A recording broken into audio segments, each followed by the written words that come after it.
মই এজন দিবা সিক্ৰেট ইণ্টাৰনেশ্যনেলৰ ডিষ্ট্ৰিবিউটাৰ হওঁ। মই দিবা সিক্ৰেট ইণ্টাৰনেশ্যনেল আজি এক সপ্তাহ হ'ল মই জইনিং হৈছোঁ আৰু জইনিং হোৱাতে মোৰ আগতে ধৰক 3 পিচ মাল আহিছিল আৰু মালবিলাক কেনেকৈ আহে মই আপোনালোকক দেখাই আছোঁ। অলৰেডি আপোনাৰ মালয়েছিয়াৰ পৰা আপোনাৰ বাই পোষ্টত মাল আহিছে মোৰ এইমাত্ৰ মালটো আহি পালে।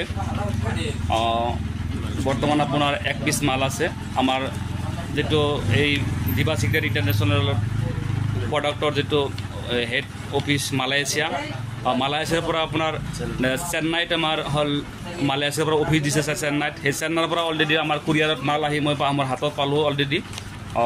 মই আপোনালোকক দেখাই আছোঁ কেনেকৈ মালটো আহে পেকিং। এইটো হ'ল মালৰ পেকিং। পূৰা মোৰ ইয়াতে এড্ৰেছ দিয়া আছে, মালয়েছিয়াৰ এড্ৰেছ দিয়া আছে ইয়াতে। এই এড্ৰেছ মতে অলৰেডি মালটো মই আহি হাতত পালোঁ। চাওঁ মালটো আপোনাৰ কেনেকুৱা মাল।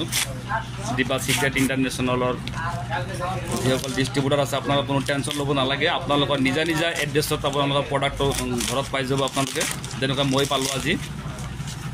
আৰু আপোনালোকৰ আৰু এটা কথা কওঁ, মই কোনো ধৰণৰ কুৰিয়াৰ ছাৰ্ভিচ নালাগে, অলৰেডি আপোনাৰ কোম্পানীৰ ফালৰ পৰা দিব। এইটো আপোনাৰ মোৰ মাল আহি গৈছে দিবা সিক্ৰেট ষ্টেম চেল বুলি কয়। এই প্ৰডাক্টটো মই অলৰেডি হাতত পাই গ'লোঁ। ঠিক আছে, আপোনালোকে কোনো টেনশ্যন ল'ব নালাগে। যিসকলে জইনিং হৈছে আপোনালোকৰ এড্ৰেছত মাল ঘৰত পাই যাব আপোনালোকে। আৰু এটা কথা মই আপোনালোকক জনাব বিচাৰিছোঁ, যিটো মই ক'লোঁ যে এইটো মালয়েছিয়াৰ প্ৰডাক্ট হয়। এইটো মালয়েছিয়াৰ প্ৰডাক্ট। ইয়াতে আপোনাৰ লিখা আছে 55100 কুৱালালামপুৰ মালয়েছিয়া। ডাইৰেক্ট মালয়েছিয়াৰ আপোনাৰ মেনুফেকচাৰিং হৈ আছে প্ৰডাক্টটো।